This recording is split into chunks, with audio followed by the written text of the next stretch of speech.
It's Red Eye Radio. Gary McNamara and Eric Harley talk about everything from politics to social issues and news of the day. Whether you're up late or you're just starting your day, welcome to the show. From the Uniden America Studios, this is Red Eye Radio. All across the USA and around the world, we are Red Eye Radio. He's Eric Harley, and I'm Gary McNamara. You know, I just saw this article, Eric, that Phil Mickelson, was it a tweet or something on social media, whatever, but he was on social media yesterday, and with all the fantasy football and football betting and everything else, and he just said, he warned everybody to be careful because he crossed the line into addiction. It's really the most public that he's been on it. I mean, it's been out there for years. He's a gambler. Walters wrote that this is the book that was written by the, here it is, Phil Mickelson addressed his post-gambling habits with his longest statement since details of his extensive betting were made public in a new book by notorious Vegas gambler Billy Walters. The six-time major champion said in a statement on Monday that he won't be betting this year because I crossed the line of moderation into addiction, which isn't any fun at all. Walters wrote that Mickelson formed a gambling partnership with him that lasted 5 years, and during that time, the golfer racked up $100 million in losses. I'm sorry, what? Now, the other one was, the other one in the book, I don't see it here, and we never addressed it a couple of weeks ago, where it said, because that was just in that 5-year period, but I think in the book it was stating $1 billion.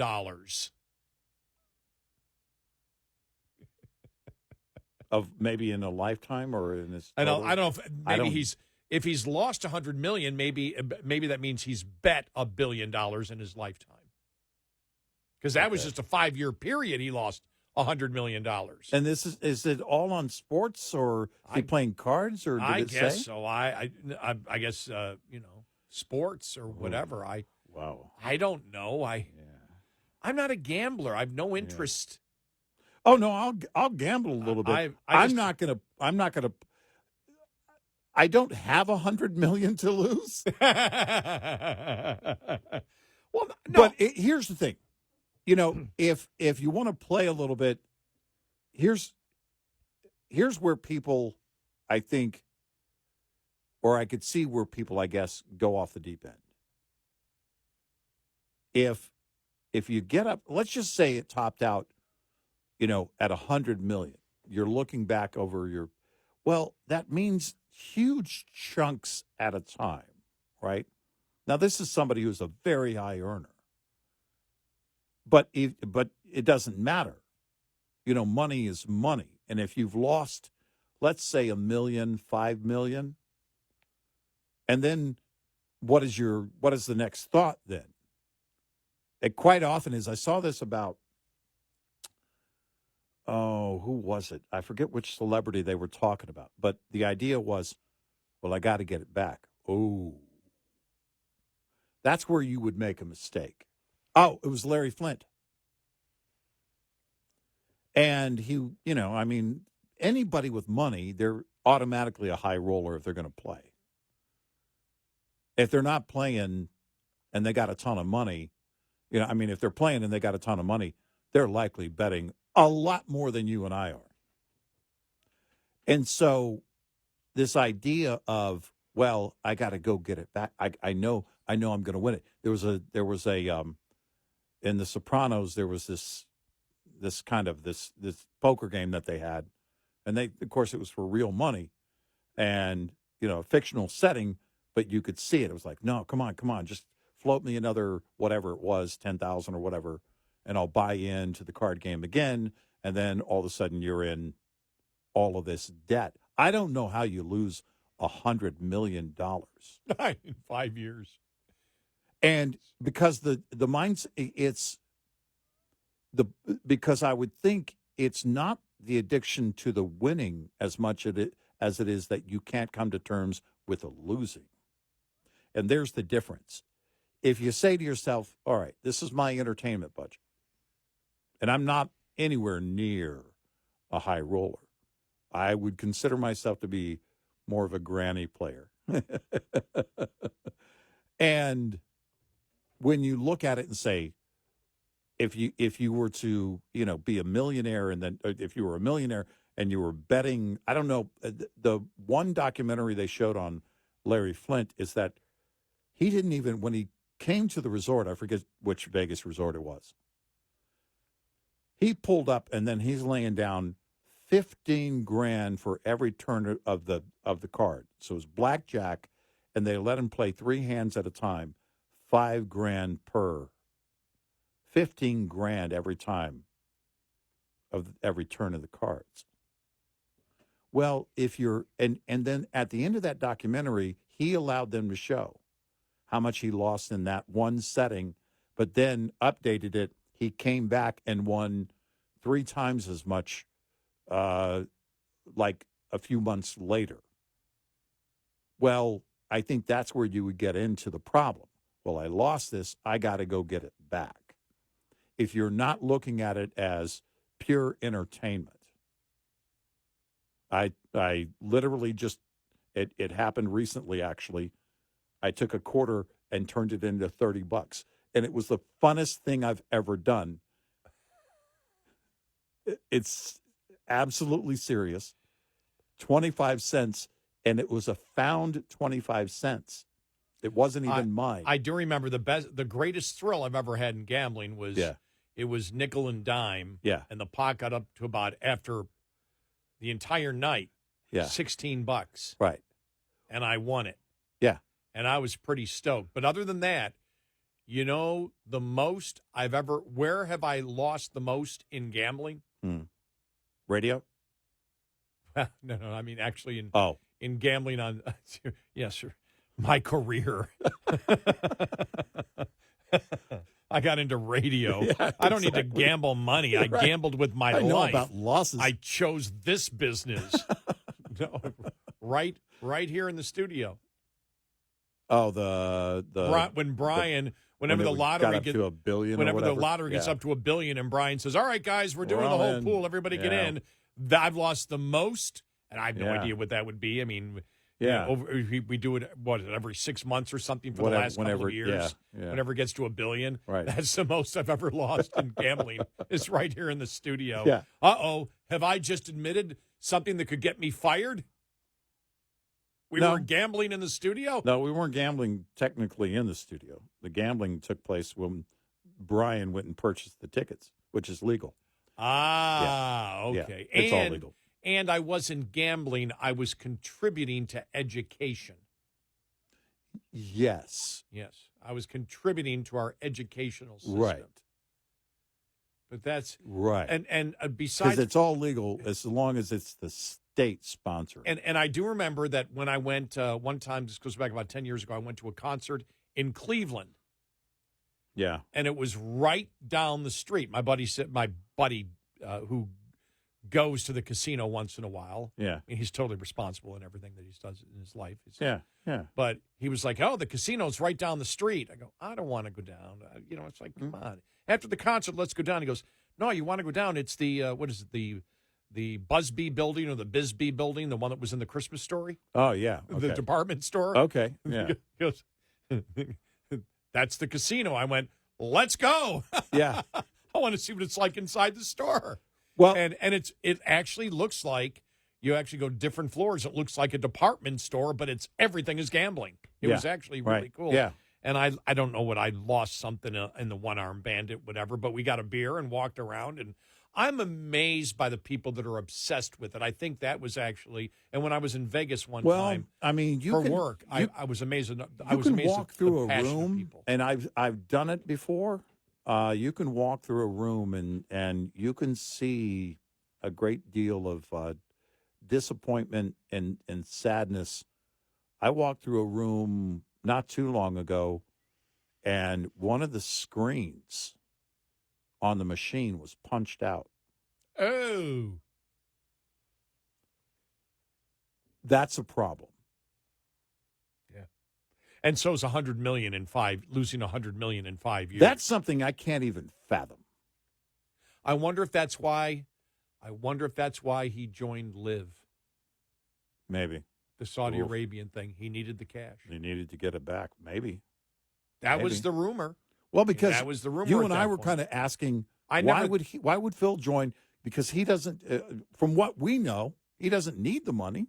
Well, I always thought that for Phil, what he wanted was another chance at a U.S. Open because he never won it. Right. And since he had won the PGA a couple of years ago, money, good God, he could still endorsements. You think about it, Tiger, Jack Nicklaus, Arnold Palmer, Phil Mickelson. Yeah. When it comes to endorsements. Yeah. And he could have had endorsements the rest of his life, probably made between, even out of golf, $50 to $100 million a year. Yeah. Why did he need to go to Live? Right. He And I don't know. I mean, maybe he was looking for that quick return that maybe Right. he thought would help him heal from, that Right. that whole thing well, with what addiction. would make I him? don't know. What would make him knowingly give up what he really wanted, which was the legacy of winning Right. the U.S. Open because he'd won all the other majors. And did we find out, was there even a rumor of how much he was making? What was from Live? I didn't get like $200 million. Was it? Okay. Yeah. I Or didn't, maybe I couldn't 180 or remember. something, 180, 190 Yeah. million, something. And that made no sense to me because he could make that up in endorsements. Might take him 2 or 3 years, but why would he do that when he wanted the U.S. Open? That's Right. what he wanted. And he Right. had just won the PGA Championship, Yep. so he knew he still had the skills, or you would believe he would think he still had the skills, even though he played horrible last year for the most part. Mm-hmm. So maybe he thought he was losing it. I don't know. But to me, I always thought it was the legacy of winning the big tournaments, and he didn't have he had a he's got a was it 3 Masters, couple of PGAs, one British Open, I think. Yeah. Okay. So he's got like 6, I think. 6 or Well, I 7, mean, that forgot. might explain And a lot. but he never got the U.S. Open, and he wanted the U.S. Open, the 4th major. Yeah. And so I always thought, so it always was like, why did he go? Why did he go knowing that look, he's not stupid, knowing that he wouldn't have a chance at the U.S. Open and having the distinct possibility that I'm going to lose all my sponsors, which he did, Yeah. which were probably paying him 50, 60, 70 million a year. So why would you go for that hit all of a sudden? Gambling. You're in your mind, you need to earn it back, and you need to do that quickly. It's almost like it is the same type of windfall, right? Quick fashion windfall. Yeah. Immediate gratification, which is exactly how someone becomes addicted. How a gambler thinks. Yep. That's a great point. Yeah. Wow. Well, that would explain it. When I saw $100 million. $100 million losses in 5 years. Well, the thing is that, because it's if you're not addicted to it, it can be a very big turnoff when you're not winning. It's a horrible feeling. It's like, oh, man, I just had $100 just like an hour ago. Yeah, I really don't have any vices or addictions. Well, I do have one addiction, women, but they don't have the same addiction towards me, so that addiction is really useless. Yeah, it's not a two-way street there. Yeah, so it's a completely useless addiction. Yeah. Because my addiction is I want women who like me. Yeah. So that's the problem. Yeah. I remember I was in a casino one time in Oklahoma with my in-laws, and they said, "Are you going to play?" I was like, I was just walking around watching them. I was, well, I guess. I sat down. I still can't tell you the machine. I have a picture of it somewhere. And I put in, a 20. My third roll, I won over $5,000, $5,200. Wow. And everything stops. They have to come pay you. A few minutes later, my wife won almost the same amount of money. And they were my brother-in-law was screaming at me, "This will never happen again, ever happen again." And he's right. Because it's just, and I still don't know what I hit on the machine. I have no idea what the game was. Wow. They were like, well, come on, sit down. Okay. And then they walked away. I had to call my wife because she had walked away. I was like, I just won $5,000. She goes, no, you didn't. I said, yeah. And then a few minutes later, she wins. That never happens. That's amazing. If you think that happens, that's also how you can get in trouble. If you think you're going to win that easily. You know, I was just thinking about my woman addiction. I just realized Hmm? I'm looking for a good conservative woman, and Bobert broke up with her boyfriend yesterday. Yeah. Mm-hmm. Yeah, keep looking. That would be my advice. I got one word. Beetlejuice.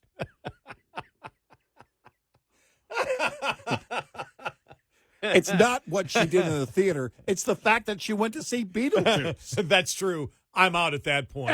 You got to be. That's the first disqualifier right there. All the other stuff is bad too, but it starts with that, doesn't it? I really like you. What do you want to do? I really want to go see Beetlejuice. Bye. And she's a United States lawmaker and can't get better than the 18th row? No. Keep looking. Let's go vape in public, Gary. Exactly.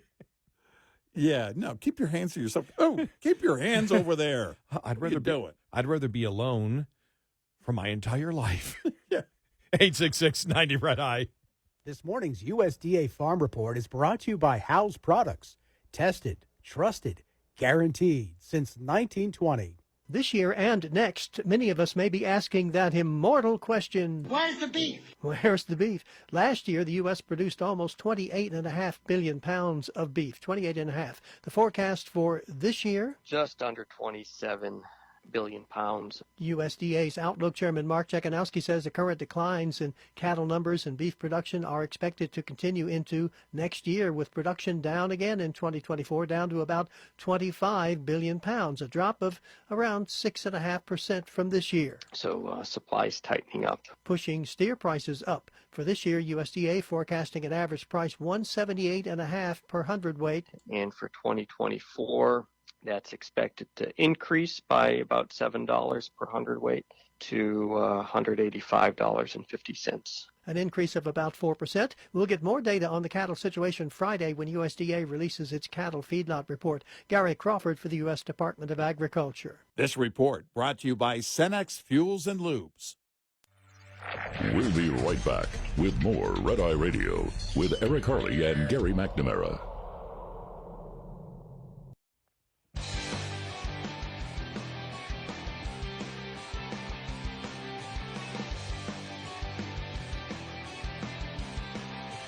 It's Red Eye Radio. He's Eric Carly, and I'm Gary McNamara. Coming up on the bottom of the hour, the auto strike, where it may go.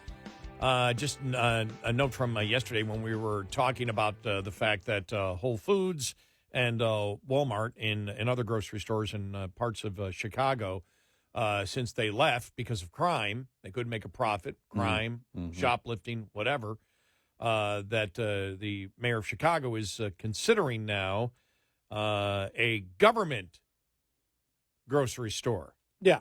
We figured out a name for it, the Hammer and Sickle. And thanks to I forgot was it Kenny? He had just said there should be just a hammer and sickle in front of the store. But, and I said, what a great name, the Hammer and Sickle. The other thing is, the day after that comes out, Governor Pritzker in Illinois signs a no-cash bail. Yeah, right. Law enforcement agencies tried to sue against it. A judge agreed with them that the law was unconstitutional. The Supreme Court overturned it and said it was constitutional, even noting, though, that crime is increasing. Yeah, right. It's just, and where do you think it's going to go from here? There's only, as we have said, just like to fund the police, there's only one direction and one conclusion to all of this. Yep. More crime. More crime. It's what the people of Illinois voted for. Yep. More crime.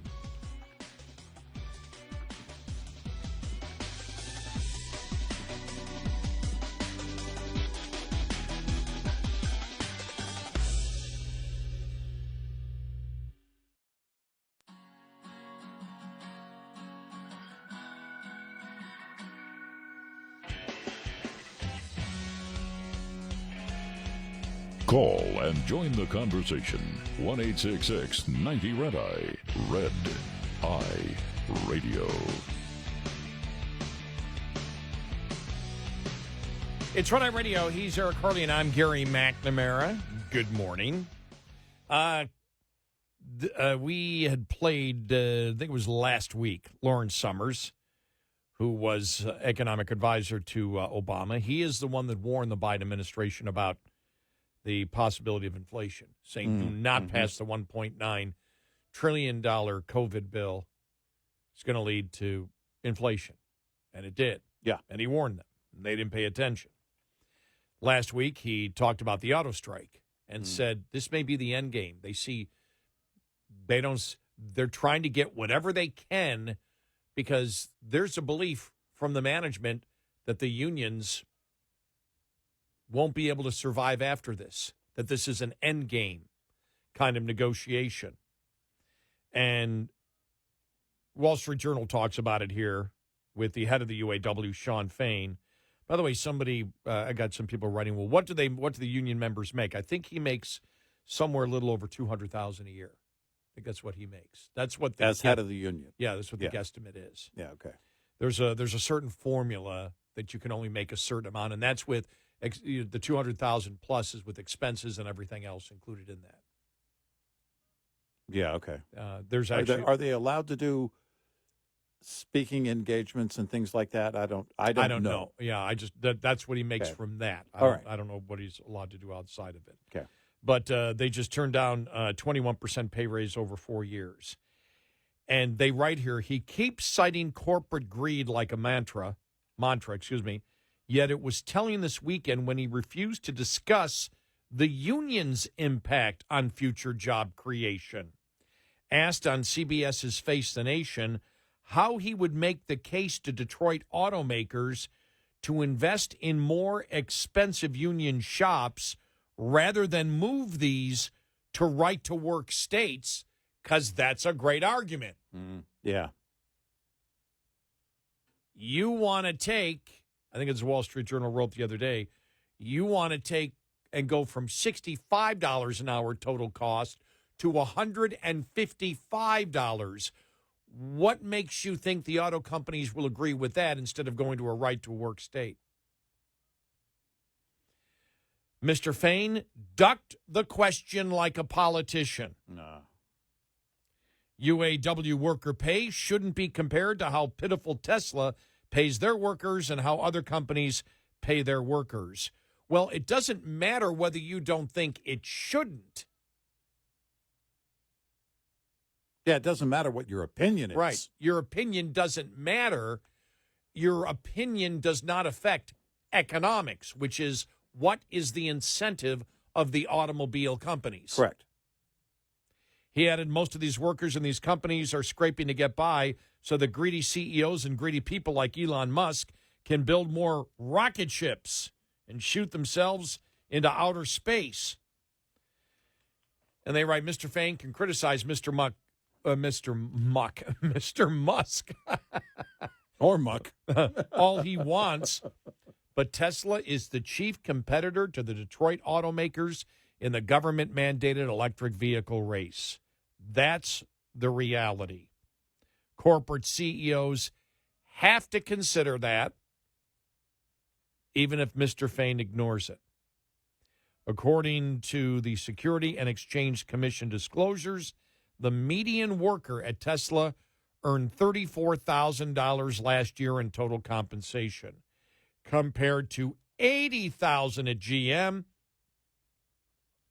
$74,000 at Ford. These internal calculations include non-production level workers, as well as employees located in other countries, which in the case of Tesla includes China.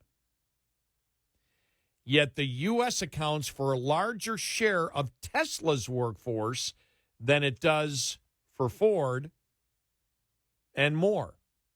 A large reason for the pay disparity in Detroit is the higher retirement cost. Ford reported a $1.2 billion cost last year for its U.S. worker retirement benefits, largely defined benefit pensions, and retiree medical care, according to its security filings. Detroit automakers scrapped defined pension benefits and retiree medical care for new workers in 2007 as they lurched towards insolvency. But Mr. Fain wants to restore these benefits to all workers, which would create enormous new unfunded liabilities and obligations. Tesla offers its workers 401ks with contributions match up to $3,000, which keeps a lid on future legacy costs. We understand the financial blow that the inflation of the last 2 years has been for workers, and that the union wants this next contract to recover lost ground. But Ford CEO Jim Farley said last week that the UAW's demands would more than double his company's union-related labor cost and drive it into bankruptcy. The average pay for a Ford worker, this is total compensation, would be nearly $300,000 for a 4-day work week. I don't know if that's the truth. Total compensation, are they saying, are they pricing the benefits? Yes, that's total compensation. So that's yes. okay. Benefits, pension, everything. Okay. Mr. Fain insisted over the weekend that the automakers could afford such higher pay since labor makes up a small share of a car's cost, yet labor is one of the few variables automakers can actually control, which is why Tesla and foreign automakers have tried to avoid unionization by expanding in the United States to right-to-work states. Mr. Fain is vindicating their decision. You know, one of the points they're making here, and they don't actually, they actually don't go strong on it, is when you're comparing Tesla, even when Fain does, you're talking about producing a vehicle that can't make a profit. Yeah. They can't make a profit on it even with subsidies.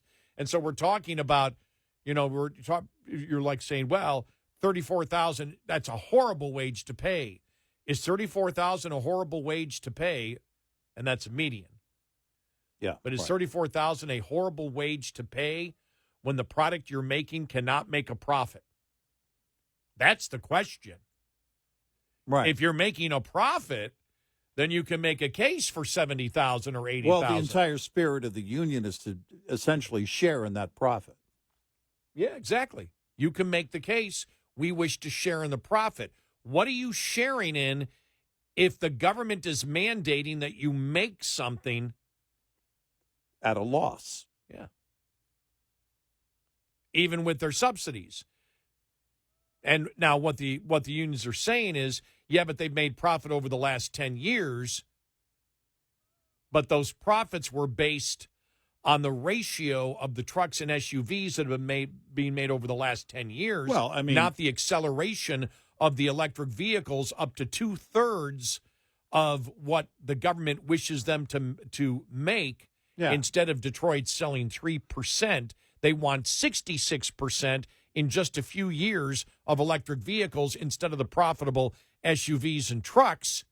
And that's what the automobile companies are looking at, saying, we can't offer you, we can't give you this guarantee. I mean, you could say, look, the Ford Mustang first sold for $2,500. They should have sold it for a lot more money. And now, I mean, how far back do you want to go is my point. They should have, look at all the money they could have made. They didn't make. Well, at one point, JCPenney was a thriving chain of stores. And so was Sears and Kmart. The point being is that this is where they are now.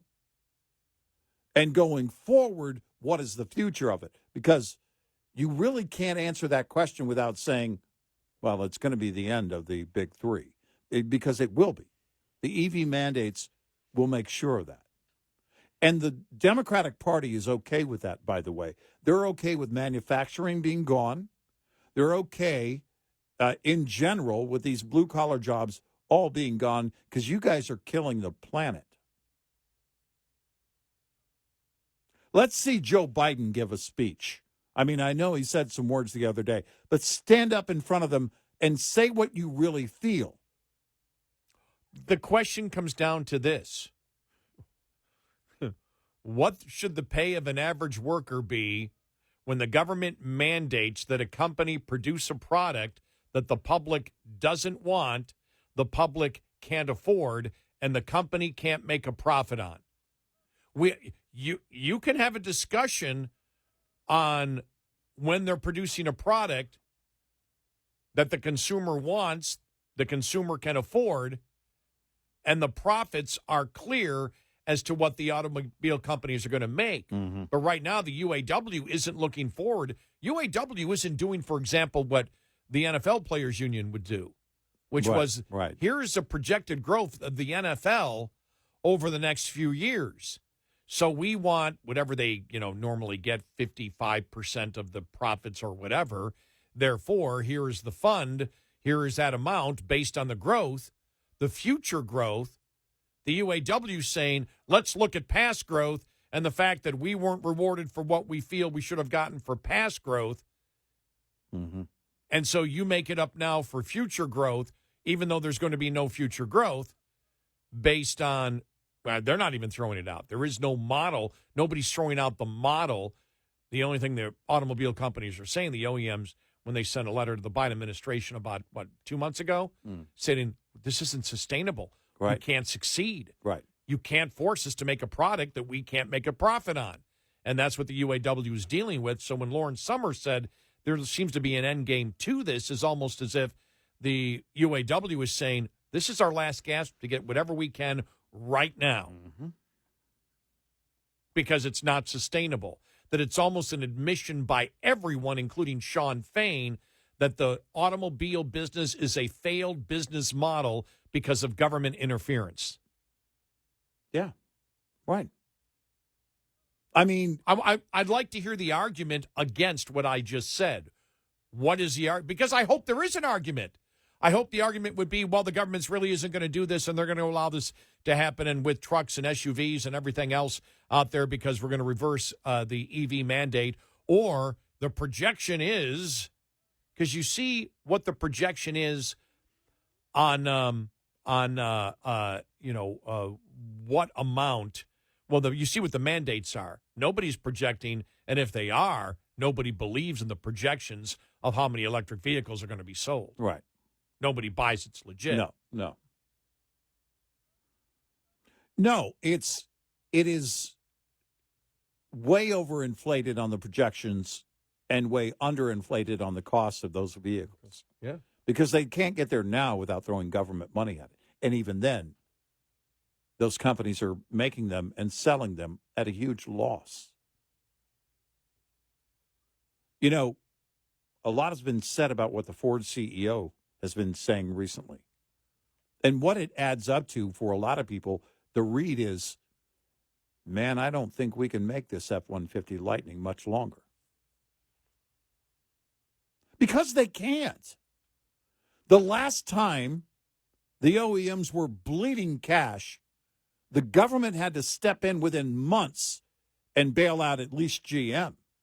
And remember, the private sector was there at the table until the government kicked them to the curb. Penske and others were there, and they wanted to negotiate to buy either parts of or all of GM.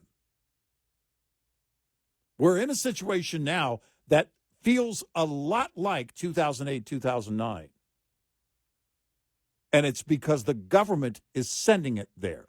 Let's see, unions like, they're going to bail us out. That has to be the thought. They'll bail us out. They'll bail out our pensions. They'll bail out everything else. And if the Democrats had their way, they probably would. The banks are too big to fail. The companies are too big to fail. Therefore, the government can manipulate them into bankruptcy because the same government will just bail them out and continue bail them out again and continue to subsidize them.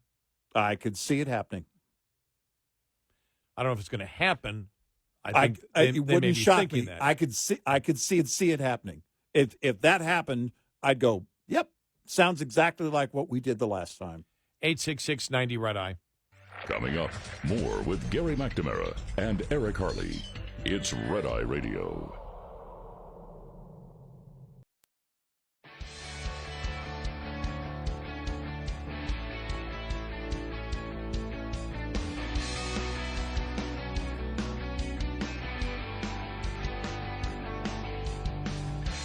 It's Red Eye Radio. He is Eric Harley, and I'm Gary McNamara. And the other thing is, you're not going to stop right-to-work states, looking at the UAW situation.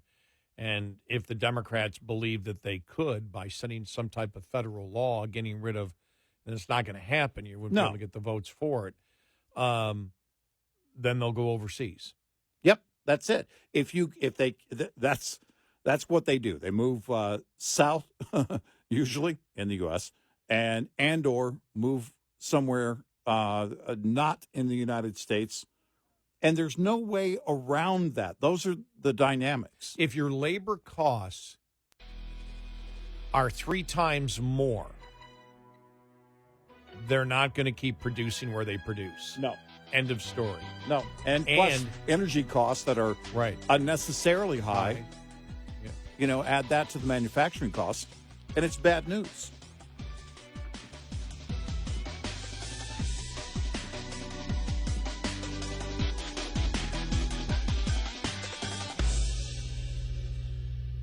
This is Red Eye Radio on Westwood One.